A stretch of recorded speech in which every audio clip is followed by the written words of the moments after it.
అందరూ అభిమానించే నాయకుడు శ్రీ పయ్యావుల కేశవ్ గారు,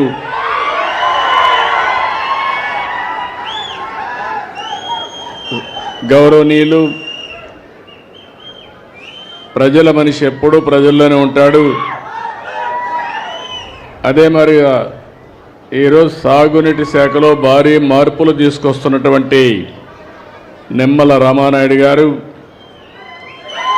వేదికపై నుండే పెద్దలందరికీ, గౌరవ శాసనసభ్యులు, అదే మరిగా తెలుగుదేశం పార్టీ కుటుంబ సభ్యులు, నేను ఈరోజు ఈ గ్రామానికి వచ్చినప్పుడు నాకు అఖండ స్వాగతం పలికిన సోదరిమణులందరికీ మీ ఉత్సాహం చూస్తూ ఉంటే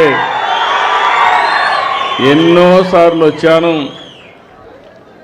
వచ్చినప్పుడంతా కూడా మీ ఉత్సాహం పెరుగుతూ ఉంది, అభిమానం ఉప్పొంగిపోతూ ఉంది. అది చూసినప్పుడు నాకు అనిపిస్తుంది, నేను ఎన్ని జన్మలెత్తి మీకు సేవ చేసినా మీ రుణం తీర్చుకోలేను, అంత అభిమానం చూపిస్తున్నారు. అదే సమయంలో మనం మాట్లాడుకునే మునుపు ఈరోజు మీరు చూస్తే దేశం మొత్తం యుద్ధ వాతావరణంలో ఉంది. ఏదైతే మన వాళ్ళ మీద ఎవరైతే టెర్రరిస్టులు ఉన్నారో వాళ్ళు వచ్చి దాడులు చేయడం, దానిపైన దేశమంతా కూడా ఎక్కడికక్కడ చలించిపోవడం, అది చూసిన తర్వాత ఇప్పుడే కాదు ఎప్పుడూ మన దేశం టెర్రరిజానికి వ్యతిరేకం. ప్రజాస్వామ్యంలో టెర్రరిస్టులకు ఎక్కడా అవకాశమే లేదు.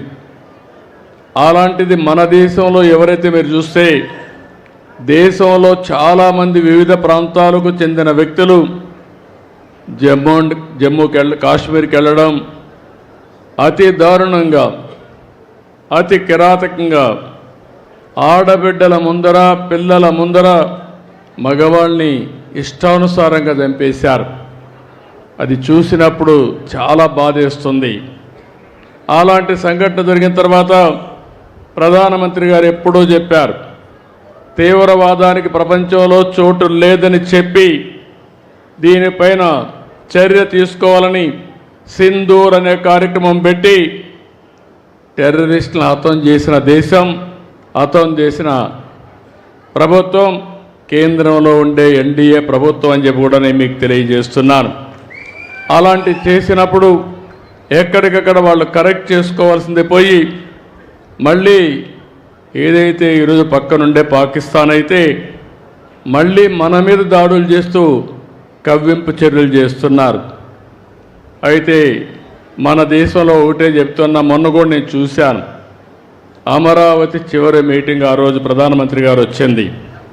అమరావతిలో కొన్ని లక్షల మంది సమక్షంలో నేను ఒకటే చెప్పాను, ఈ దేశాన్ని రక్షించే శక్తి ప్రధానమంత్రికి ఉంది, ఎవ్వరూ ఏమీ చేయలేరని మేము ఆ రోజు చెప్పాం.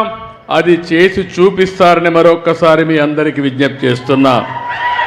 అయితే ఒక్కొక్కసారి బాధ కలుగుతుంది, ఇలాంటి జరుగుతూ ఉంటే ఈ జిల్లాలో చాలా గ్రామాల్లో చాలామంది దేశభక్తితో డిఫెన్స్కి వెళ్తున్నారు.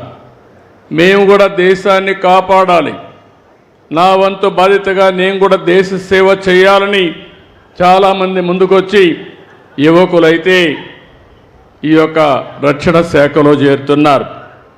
అందులో చేరిన వ్యక్తుల్లో మన తెలుగు బిడ్డ మురళీ నాయక్ ఈ జిల్లా వాసి.